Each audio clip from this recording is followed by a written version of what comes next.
আজকে আমাদের বিষয়বস্তু উত্তর আমেরিকা ক্লাস 8-এর নবম অধ্যায় যেটি আছে উত্তর আমেরিকা। তো উত্তর আমেরিকা সম্পর্কে আমরা কিছু বিস্তারিত তথ্য জেনে নেব। তো চলো আমরা প্রজেক্টর স্ক্রিনে চলে যাই।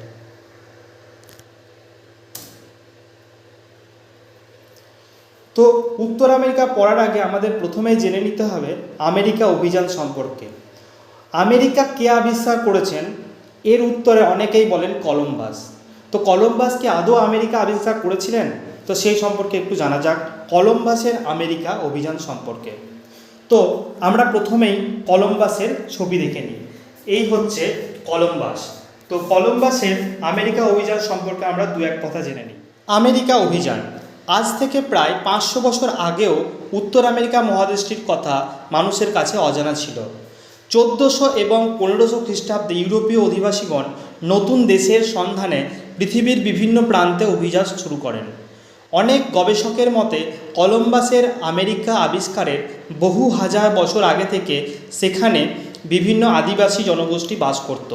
তার মধ্যে হলো অন্যতম টাইনো আদিবাসীরা। তো এখানে আমরা কি জানতে পারলাম যে কলম্বাসের আমেরিকা আবিষ্কারের অনেক দিন আগে থেকেই ওই জায়গাটাতে ওই ভূখণ্ডে টাইনো নামক এক আদিবাসীরা বাস করতো এবং অনেক আদিবাসী বাস করতো, আদিবাসী জনগোষ্ঠী। তাদের মধ্যে অন্যতম হলো টাইনো আদিবাসীরা। তো আর কি জানা যায়? 1492 সালে 3রা আগস্ট কলম্বাস 3টি জাহাজ নিয়ে ইউরোপ থেকে পশ্চিমে যাত্রা করেন।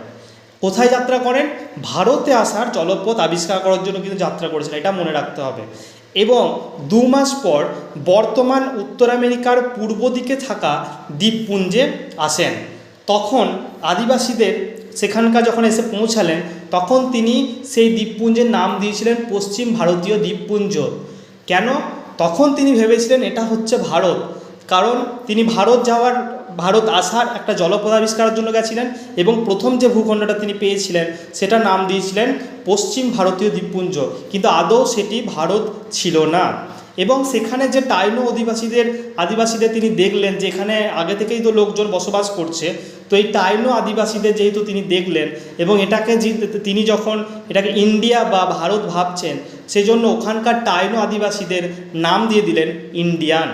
পরে আরও 3বার সেই দ্বীপে কিন্তু এই কলম্বাস যাত্রা করেছিলেন এবং টাইনো আদিবাসীদের মেরে ফেলেছিলেন, কিন্তু তিনি আমেরিকার মূল ভূখণ্ডে পৌঁছাতে পারেননি। তো আমরা একটু চিত্রের মাধ্যমে দেখে নেব যে কলম্বাস ঠিক কী করেছিল। কলম্বাস ইউরোপ থেকে পশ্চিমে যাত্রা করেছিলেন, যে ইউরোপ থেকে তিনি পশ্চিমে 3টি জাহাজ নিয়ে যাত্রা শুরু করলেন এবং তিনি কোথায় এসে পৌঁছালেন না পশ্চিম ভারতীয় দ্বীপপুঞ্জতে, ঠিক এই জায়গাতে। এবং এই জায়গাতে পৌঁছানোর পর তিনি ভাবলেন যে এটা হচ্ছে পশ্চিম ভারতীয় দ্বীপপুঞ্জ এবং এখানকার যে আদিবাসীরা বাস করত সে আদিবাসীদের নাম দিলেন কি ইন্ডিয়ান। এবং এই হচ্ছে কলম্বাসের ছবি। তো এই হলো কলম্বাসের আমেরিকা অভিযানের বৃত্তান্ত। এবারে আমরা জেনে নেব আমেরিগো ভেসপুচির আমেরিকা অভিযান সম্পর্কে। আমেরিগো ভেসপুচির আমেরিকা অভিযান। আমেরিগো ভেসপুচি ইনি এবং এনার যে বৃত্তান্ত সেটা প্রথমে দেখে নেওয়া যাক। 1499 সালে পর্তুগিজ নাবিক আমেরিগো ভেসপুচি কলম্বাসের পথ অনুসরণ করে পশ্চিম ভারতীয় দ্বীপপুঞ্জ পেরিয়ে ব্রাজিল এবং আমাজন নদীর মোহনা পেরিয়ে ভেনেজুয়েলায় উপস্থিত হন।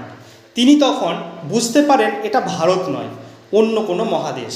তখন তিনি তার নাম অনুসারে সেই ভূখণ্ডের নাম দেন আমেরিকা। উত্তর ভাগের নাম হয় উত্তর আমেরিকা এবং দক্ষিণ ভাগের নাম হয় দক্ষিণ আমেরিকা। তো চলো দেখে নেওয়া যাক ছবির মাধ্যমে, তাহলে পুরোটা ক্লিয়ার হয়ে যাবে। তো 1499 সালে পর্তুগিজ নাবিক আমেরিগো ভেসপুচি কী করলেন? কলম্বাস যে রাস্তাতে গেছিলেন সেই রাস্তাতেই তিনি গেলেন এবং সেখানে ব্রাজিল, আমাজন নদীর মোহনা এইগুলো পেরিয়ে কোথায় উপস্থিত হলেন? এই জায়গাতে ভেনেজুয়েলাতে। এবং ভেনেজুয়েলাতে উপস্থিত হয়ে তিনি বুঝলেন এটা ভারত নয়, এটা অন্য কোনো একটা জায়গা। তো তখন তিনি সেই জায়গাটার নামকরণ করলেন, তার যে নাম আমেরিগো ভেসপুচি তার নাম অনুসারে সেই জায়গাটার নামকরণ করলেন আমেরিকা। এবং আমেরিকা যেহেতু অনেকটা বড়, অনেকটা ভূখণ্ড জুড়ে, তাই আমেরিকার উত্তর অংশের নামকরণ করলেন উত্তর আমেরিকা এবং দক্ষিণের এই অংশটার নামকরণ করলেন দক্ষিণ আমেরিকা। তো এই হচ্ছে আমেরিকো ভেসপুচির আমেরিকা অভিযানের বৃত্তান্ত। এরকম আরও ভিডিও পেতে আমাদের চ্যানেলটি সাবস্ক্রাইব করে রেখো। ক্লাস 8 থেকে 10 পর্যন্ত এরকম ভিডিও আমি রেগুলার বেসিসে আপলোড করব। Thank you.